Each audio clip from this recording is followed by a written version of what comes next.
خلیفہ ہارون رشید تاریخ اسلام کا ایک عظیم بادشاہ گزرا ہے۔ ایک دن اس کے دربار میں ایک ملحد آیا اور کہنے لگا، اے امیر المومنین، تیرے دور کے علماء اور مشائخ نے اس بات پر اتفاق کیا ہے کہ اس دنیا کا کوئی خالق حقیقی ضرور ہے۔ ان علماء میں جو سب سے زیادہ عالم اور جاننے والا ہو اسے یہاں حاضر ہونے کا حکم دیجیے، تاکہ میں آپ کے سامنے اس سے مناظرہ کر سکوں اور اپنے منطق سے اسے لاجواب کر دوں اور ثابت کر دوں کہ اس دنیا کا کوئی بنانے والا نہیں ہے، کوئی خالق موجود ہی نہیں ہے۔ اس وقت کے علماء میں سے اعلیٰ درجہ رکھنے والے امام اعظم ابو حنیفہ نعمان بن ثابت تھے، جو فقہ کے بہت بڑے عالم تھے اور سب سے افضل مقام رکھتے تھے۔ لہٰذا ہارون رشید نے امام ابو حنیفہ کو ہی اس ملحد سے مناظرہ کرنے کے لیے سب سے مناسب شخص سمجھا۔ ہارون رشید نے اپنے سپاہیوں کے ذریعے امام صاحب تک ایک خط بھجوایا، جس میں اس نے تحریر کیا کہ اے مسلمانوں کے امام، آپ کو اطلاع ہے کہ ہمارے ہاں ایک شخص آیا ہے اور وہ دعویٰ کرتا ہے کہ اس کائنات کو بنانے والا کوئی نہیں ہے، اور اس نے مسلمانوں کو چیلنج کیا ہے۔ امام صاحب ایک پیغام کے ذریعے جواب ارسال کیا کہ میں ظہر کے بعد آ جاؤں گا۔ خلیفہ تک پیغام پہنچ گیا، لہٰذا وقت مقررہ پر امام ابو حنیفہ طویل سفر کر کے خلیفہ کے دربار میں حاضر ہو گئے۔ ہارون رشید، جو کہ علماء اور بزرگوں کی بہت عزت کیا کرتا تھا، اس نے امام ابو حنیفہ کا پرجوش استقبال کیا اور اپنے ساتھ بلند مقام پر بٹھایا، اور سارے درباری یہ دلچسپ مناظرہ دیکھنے کے لیے جمع ہو گئے۔ مناظرہ کی ابتدا ہوئی۔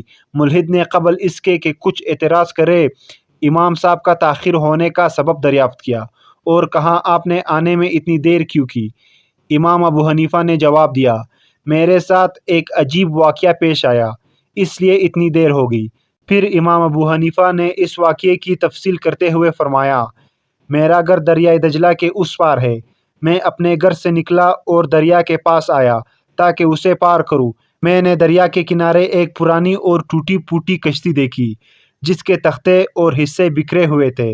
جیسے ہی میں نے اس پہ نظر ڈالی، وہ ٹوٹے ہوئے تختوں میں حرکت ہوئی اور خود ہی اکٹھا ہو گئی۔ ایک حصہ دوسرے حصے سے جڑتے چلے گئے اور کشتی خود بخود تیار ہو گئی۔ میں اس کشتی میں بیٹھ گیا اور بغیر کسی ملحا یعنی ناؤ چلانے والے کی کشتی خود ہی آگے بڑھنے لگی، اور کچھ ہی دیر میں دریا عبور کر کے میں اس پار آ گیا۔ یہ سن کر ملحد نے کہا، اے راؤ سائے دربار، جو کچھ بھی تمہارے اس عالم نے کہا ہے اسے تم نے بغور سنا؟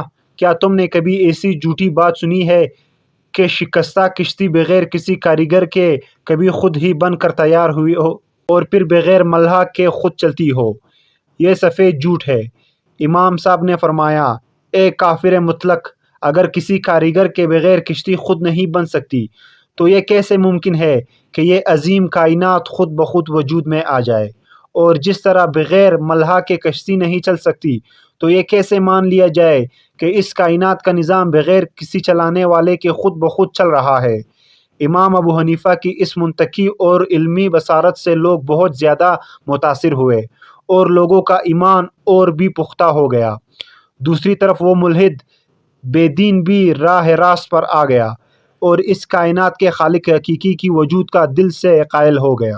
ویڈیو پسند آئے تو چینل کو سبسکرائب کر لے تاکہ اس طرح کے آنے والے ویڈیوز آپ تک پہنچ سکے۔